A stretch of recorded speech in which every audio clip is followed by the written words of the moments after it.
we're going to make some quick and easy ornaments here that are quite cheap and budget friendly.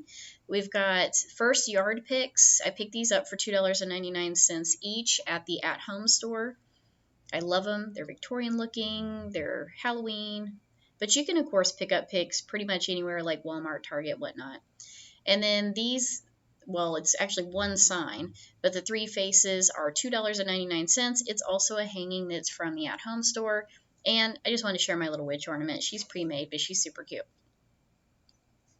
So first of all, with the little stake ones, you're just going to remove the wooden stake that's on the back. So it's either going to be glued on or it's going to have small nails or both. In my case, it has little teeny finishing nails.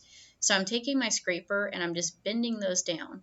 They can also be cut off or pulled out if you have pliers or you have snips. So you can do that too. You just want to make it to where it's safe and no one's getting hurt if they're touching the ornaments, or, you know, when you're putting them away, they're not scratched.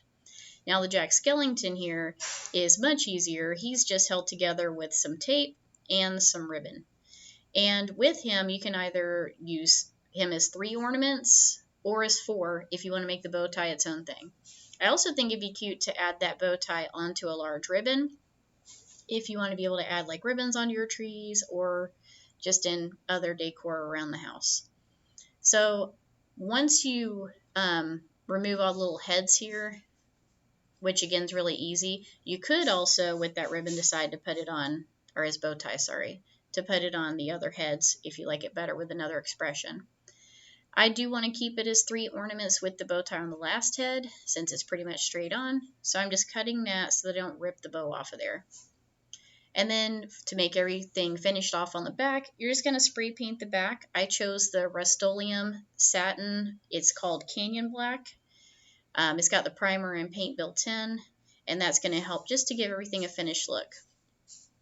Once everything's painted on the back, then you're just going to take a small drill bit and make your little hole, because of course now we need to hang the ornaments.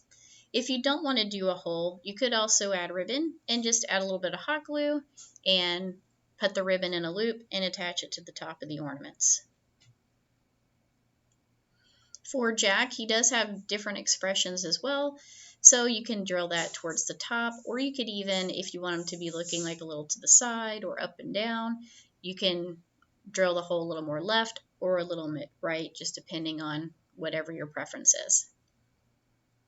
Now, for the hooks, I usually like to use black craft wire. For the craft wire, you can pick this up sometimes at Dollar Tree, but normally they just have green. This one is from Michael's. It's a black craft wire, and I like the craft wire for 2 reasons. One, pre-made hooks normally are bent forward or bent backwards, and I like it to be to the side so that my ornament doesn't move left to right. It stays nice and straight and facing out flat. It also is pretty much any color that you want to get with the craft wire. So since my tree's black and my hook's black, it more blends. Another thing too is with these little picks that you're pulling off, the little stakes, you can put those in your craft supplies. You've got the rope here, so you have extra jute that you can use for supplies in the future. And those little sticks come in handy all the time. So here's how they look on the tree. And now him with his head, you could also use one of those little stakes that you're repurposing and attach it to the back and make you a tree topper. He would be an awesome tree topper, and that's already painted black for you. Another thing I think would be cool with the Jack Skellington is if you made this into a wreath. So you'd have him at like the top or the bottom, and then you'd have his other 2 faces to go around your wreath circle. So it kind of look like that, which I think would be really cool too.